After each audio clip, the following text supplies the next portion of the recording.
ना मुझे ईडी का डर, ना सीबीआई का डर, ना दुनिया में किसी का डर, और ना मरने का डर। अब ये तो नरेंद्र मोदी जी ने गाली दिया था नीतीश कुमार को, और बाबा साहब अम्बेडकर और रामविलास के फोटो को चूर कर दिया।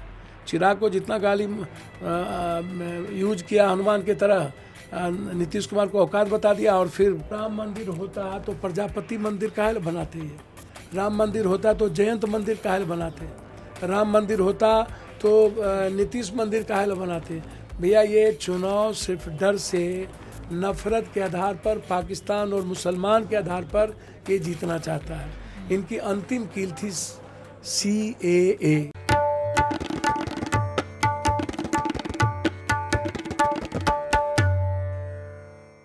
इस बीच हर रोज कांग्रेस को झटके लग रहे थे। कभी कोई जा रहा है बीजेपी में, कभी कोई जा रहा है बीजेपी में। आज कांग्रेस के लिए मरहम वाला दिन है। कई मरहम लगे हैं। एक मरहम लगा है बिहार में। वो मरहम हमारे बगल में बैठे हुए हैं। इनका नाम पप्पू यादव है। बहुत दिलचस्प किरदार है इनका। बिहार और की राजनीति में काफ़ी महत्वपूर्ण रहे हैं। अगर मैं गलत हूँ 1991 में पहली बार आप सांसद बने। 90 में 91 में सांसद, 90 में MLA। 91 में सांसद और 90 में MLA बने। तब से राजनीति में हैं। RJD में रहे, फिर उन्होंने अपनी पार्टी बनाई और आज उन्होंने अपनी पार्टी मर्ज कर ली है। पप्पू जी, वैसे तो कांग्रेस आज बहुत खुश है। एक मरहम लगा है उनके तमाम जख्मों पर। मैं खुश हूँ। खुश हैं आप? कांग्रेस क्यों खुश रहेगी? आप समुद्र सूरज को दीपक दिखाने वाली बात क्यों करते हो? वो सूरज है, कैसी बातें करते हो? कांग्रेस के बारे में मैं आज भी इतना जानता हूँ, बीजेपी परेशान रहती है हर गाली देने वाले को साथ लाने के लिए, और फिर गाली दे करके लात मार के भगाती है। चाहे गोविंदाचार्य हो, चाहे संजय जोशी हो, चाहे मनोहर जोशी हो। जब वो बाला साहब ठाकरे के नहीं हुए, और जब वो सुषमा स्वराज और जेटली के नहीं हुए, अडवाणी और किसी के नहीं हुए, जब वो प्रवीण तोगड़िया के नहीं हुए, सिद्धमरा के नहीं हुए, इतमरा के नहीं हुए, उमा भारती के नहीं हुए, ये दोनों पशुपतिनाथ पारस के नहीं हुए। सर ये किसी के हैं? पहले तोड़ो, फाड़ो, भगाओ, गाली दो, नफरत करो, किसके हैं ये? इस देश की जनता को डर दिखा करके जीना चाहते हैं। इनके पास एक औजार है बीन बजाने का, अदानी जी, अंबानी जी, टीवी, ईडी, सीबीआई, ये औजार है। ये एक बंद पिटारी में करेद सांप, अधसर, नाग सांप सबको रखे हुआ है, और ये जनता को डर पैदा करते हैं। ये डर पैदा करके चाहते हैं, और पैसे के बदौलत ये, इसीलिए पप्पू यादव का कांग्रेस में आना नहीं। मैं कांग्रेस के साथ, मेरा पूरा परिवार कांग्रेस के साथ, हम और मेरा बेटा। यदि आज हम लोग कांग्रेस के साथ, मेरे बेटे की पूरी आइडियोलॉजी कांग्रेस के को फॉलो करती है। कुछ वक्त लगा आपको आने में? मैं आपको एक बात बता दूं, मैं पहले इंडिपेंडेंट रहा, हमेशा पार्टी इंडिपेंडेंट रहा। बीच में 2 बार हम राष्ट्रीय जनता दल से थे, उसके पहले भी पार्टी थी, पर सपा अन्य पार्टी थी, भारतीय संयुक्त लोकतांत्रिक पार्टी। फिर सपा के हम अध्यक्ष रहे, फिर रामविलास जी के साथ हम ऑल इंडिया जनरल सेक्रेटरी रहे। जनता दल में हम ऑल इंडिया पार्टी के पार्लियामेंट्री बोर्ड के सेक्रेटरी रहे। जनता दल जब शरद जी और देवगौड़ा थे वो हम तब थे। फिर सर इनके साथ गए, और फिर मैंने जन अधिकार पार्टी बनाई। 10 साल लगातार जन अधिकार पार्टी, और एक जो संघर्ष सेवा न्याय के लिए जाना गया। इस पार्टी ठीक है, किसी के साथ नहीं रही, लेकिन संघर्ष बिहार की आवाज़ हमेशा रही, देश की आवाज़ रही, चाहे वो कोरोना हो, चाहे वो बाढ़ हो, चाहे कोई भी संकट हो, परिस्थितियाँ हो। आज हमें लगा कि जो देश जिस परिस्थितियों में आज आप कह रहे हैं कि छोड़ के जा रहे थे, कोई छोड़ के नहीं जाता है। कल कांग्रेस आएगी, सब छोड़ के आ जाएगा। बिलेन देवड़ा गए, अशोक चौहान गए, तो हाल ही वाले हैं। बाकी भैया बिलेन देवड़ा जी को हिम्मत नहीं हुई ईडी का सामना करने के लिए। जिन लोगों ने पद पर रह के, सत्ता में रह के, कांग्रेस ने जिसको सम्मान दी, इज्जत दिया, और जिन लोगों ने लूटा, और जिसकी लूट ईडी सीबीआई में नरेंद्र मोदी जी ने कैद करके रख ली, वो डर से चले गए। आज मैंने भी ट्वीट किया कि पप्पू यादव जी की ज्वाइनिंग हो रही है, उसमें प्रियंका जी ने एक बड़ा रोल निभाया है, वगैरह वगैरह कुछ लिखा। तो किसी ने नीचे लिखा कि अब पप्पू यादव के घर ईडी आएगी, पप्पू यादव के घर इनकम टैक्स आएगा। सर मैं एक बात बोलूं, रहा न कुल में रोबन हरा। दुनिया में हर परिवार के लोग जो हमको देते हैं ना, वो हम दुनिया को बांट देते हैं।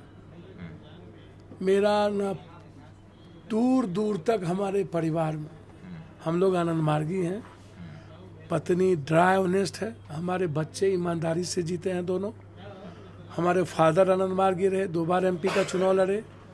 हम लोग ड्राई ऑनेस्ट इंसान हैं, ना मुझे ईडी का डर, ना सीबीआई का डर, ना दुनिया में किसी का डर, और ना मरने का डर। तो जिसको कोविड से डर नहीं हुआ, पटना के बाढ़ से डर नहीं हुआ, मैं देखा वो तस्वीरें तो वायरल हैं उसको आजकल उसको की, उसको उसको क्या मोदी जी से का डर होगा? आपको लगता है? राहुल जी ने बम्बई में बोला कि अशोक चौहान जी के लिए बोला था कि वो सोनिया जी के पास गए, उन्होंने बोला कि अगर मैं नहीं जाऊंगा बीजेपी में तो मैं जेल चला जाऊंगा, रेफरेंस उनका दिया। सर, एक ही बार न मरेंगे कि बार बार मरेंगे? तो मरने के लिए तो सब पाए हैं, तो डर किस बात का? किससे भीख मांगा जाए? दुनिया कहती है जो भाग से ज़्यादा अब वक्त के पहले कुछ नहीं मिलता, यही कहता है फेट। मैं कहता हूँ कर्म, मैं कर्म योगी हूँ। फेट पर बहुत भरोसा नहीं है, फेट है, लेकिन भाग अब वक्त पर भरोसा। वक्त से मैं लड़ता हूँ। अब वक्त हमको परेशान किया है, लेकिन वक्त को मैंने कभी वक्त से डरा नहीं हूँ। इसीलिए मुझे अत्यधिक खुशी है कि मैं सामाजिक न्याय ओबीसी की राजनीति में, हिंदी पट्टी में, मैं राहुल गांधी जी के साथ कदम में कदम मिलाकर मुझे चलने का सौभाग्य प्राप्त हो। ठीक है, बिहार के बारे में लोग कह रहे हैं कि इस बार बीजेपी ने अच्छी सेटिंग कर ली है। नीतीश कुमार आ गए हैं, उपेंद्र कुशवाहा हैं, चिराग पासवान को 5 सीटें दे दी हैं, उनके पास मांझी साहब हैं। पूरा जातिगत समीकरण बैठा करके तगड़ी तैयारी। अब ये तो नरेंद्र मोदी जी ने गाली दिया था नीतीश कुमार को कि ये महिलाओं को अपमानित करता है, या देश को शर्मसार से झुका दिया। नीतीश जी ने भी कहा था मर जाऊंगा पर नहीं जाऊंगा बीजेपी। अमित शाह जी ने कहा था अब नीतीश बाबू नहीं, पूर्णिया में तो बोला था, और बोला कि ये दलित विरोधी है, मांझी और चिराग को गाली देता है, जबकि चिराग के पार्टी को मोदी ने ही तोड़ा और चिराग को घर से निकाल दिया, और बाबा साहब अम्बेडकर और रामविलास के फोटो को चूर कर दिया। चिराग को जितना गाली यूज किया हनुमान की तरह, नीतीश कुमार को औकात बता दिया और फिर इसको यूज किया। आपका क्या लगता है कि नीतीश कुमार का वोटर चिराग को वोट देगा? और क्या लगता है कि रामविलास चिराग का वोटर नीतीश कुमार जी का कैंडिडेट को वोट देगा? आपको लगता है क्या? तो आप बेफिक्र रहिए। नरेंद्र मोदी जी ने सहनी के पार्टी को बर्बाद किया कि नहीं किया? सहनी के पार्टी को पूरा खत्म किया कि नहीं? सबको ज्वाइन करा लिया कि नहीं? किसके हैं ये?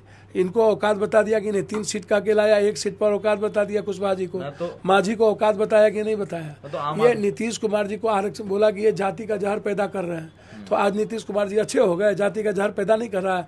बोला उन्होंने कि मैं तो 2 जाति की बात करता हूँ, अमीर और गरीब। और नीतीश कुमार और कांग्रेस इस देश को जाति के जहर में पैदा करना चाह रहे हैं, इस देश को बर्बाद करना चाह रहे हैं। उन्होंने कहा आरक्षण ला करके, आरक्षण के खिलाफ तो इन्हीं के सुप्रीम कोर्ट तक इनके सॉलिसिटर जनरल गए हुए हैं।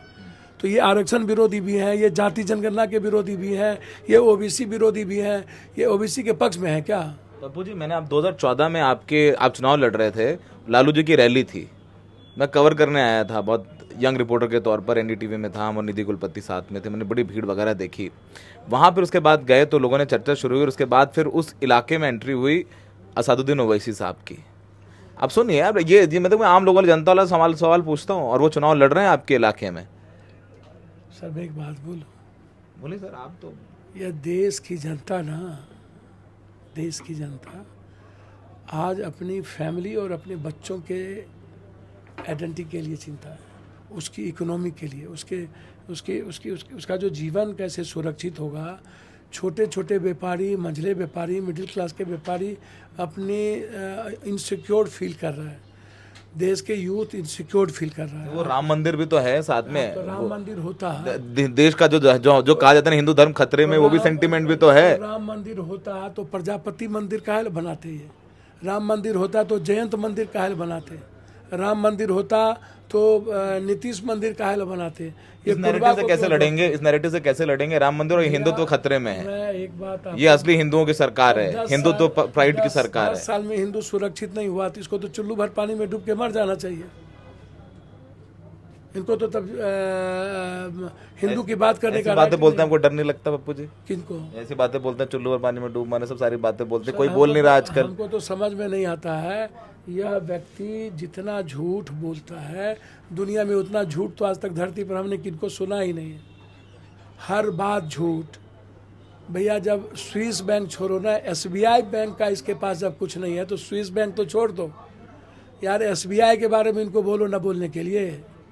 भैया ये चुनाव सिर्फ डर से, नफरत के आधार पर, पाकिस्तान और मुसलमान के आधार पर ये जीतना चाहता है।